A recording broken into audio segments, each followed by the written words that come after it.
So section 1.3 is going to be about studying objects called matrices and looking at how we can define arithmetic operations between them. And we've seen matrices in section 1.1 and 1.2 strictly coming from the context of the augmented matrix, which corresponds to a linear system of equations. But matrices are interesting enough to study in their own right, and they don't always need to correspond to systems of equations. They can appear in other contexts as well. So we're going to study them abstractly in this section, and the important part I want you to take away from what I just said is that when we talk about a matrix, it does not need to correspond necessarily to a linear system of equations. But let's start by saying what a matrix is exactly. Even though we've already looked at them, let's just say it once and for all. So a matrix is a two-dimensional array of numbers.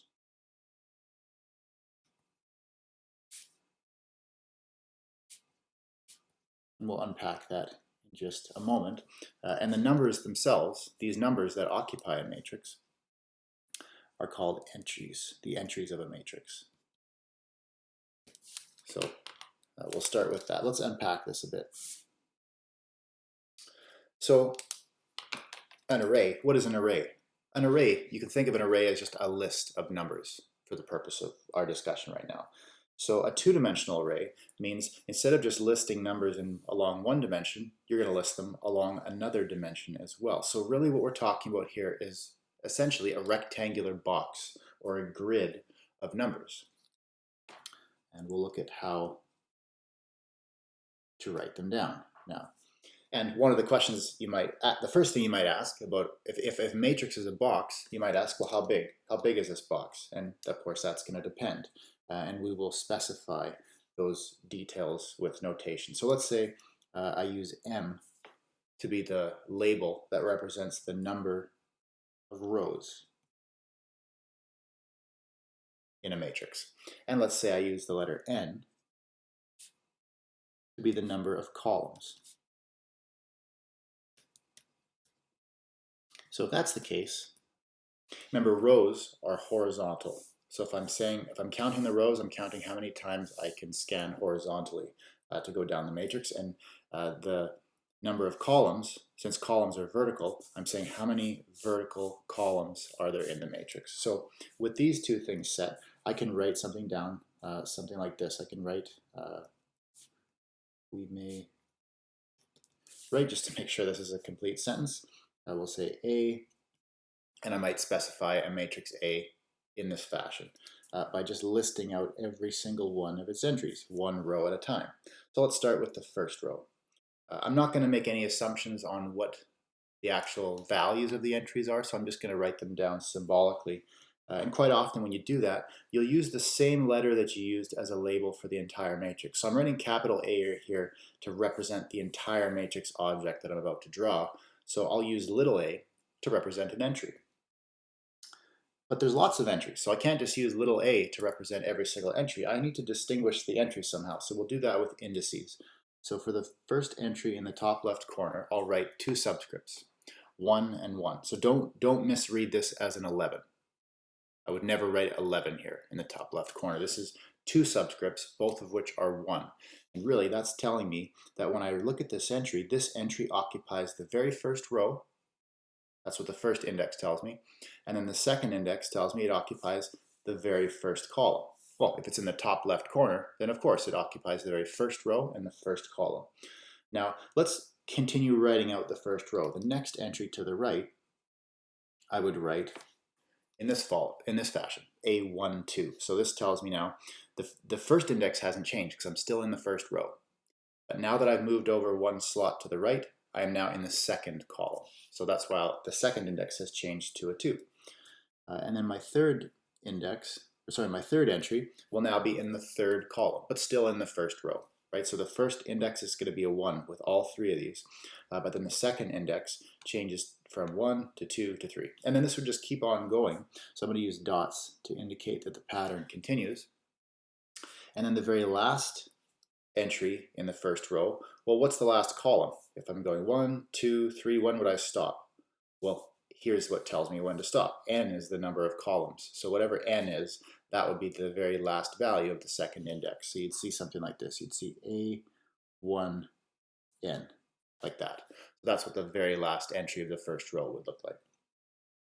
Okay, so that's the first row. Second row now, well, it's going to look much the same as this, except the first index, instead of being a 1 all the way along the row, the first index is going to be a 2 for every single entry. So I'd have something like A2, 1. So the entry that's in the first row, sorry, the second row and the first column. Then the next one to the right will be A2, 2, because I'm in this is in the second row and the second column. The next one would be A2, 3, and you can see how the pattern would just carry on up until the very last entry in the second row, which would be A2n. That 2 tells you it's in the second row, and that n tells you it's in the nth column, which is the last column. Let's do one more row just to make the pattern clear. So the third row would look like this: A3, 1, A3, 2, A3, 3, right? These are third row, first column, third row, second column, third row, third column, and we keep on going to the very last one would be A3n. So that's the first 3 rows completely written down. And now, how many rows would you have? Well, that's where the m comes in. You'd keep on going until you hit your very last row, which is an m. So let's do dots again to illustrate that the pattern continues. This is how you would typically do it.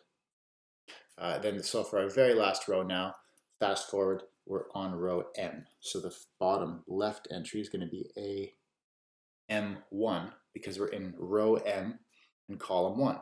The last row, first column. Next one will be AM2. Then we'll have AM3 and so on. You can see how that pattern continues for the last row.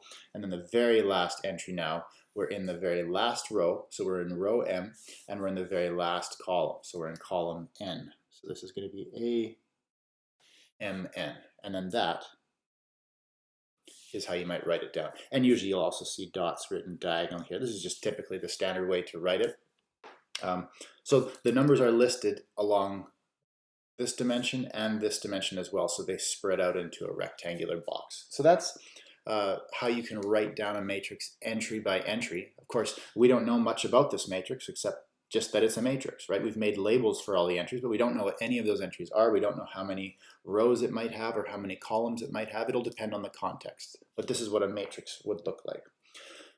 This is a pretty tedious way to write a matrix down, though. It's very illuminating and it's useful to do this sometimes, but you don't always need to. And sometimes you might want to just write down the notation for a matrix that has m rows and n columns, but you don't want to necessarily write out all these dots in every single entry. You can do this more compactly. So you would sometimes do this. I would say just capital A equals, and then in square brackets, I'll just write one entry. I'll write down a general entry. I'll write A, and then for my indices, instead of putting numbers, I'll just put 2 letters, I and J. So that's what I would write. And it's understood here that I is now the index of the row, and J is an index for the columns. So these are 2 pointers to rows and columns, essentially. And this is the entry that occupies the ith row and the jth column. So that's actually when I write this down, what I'm saying is that little a with the subscript of I and j, this stands for the entry in the ith row and the jth column.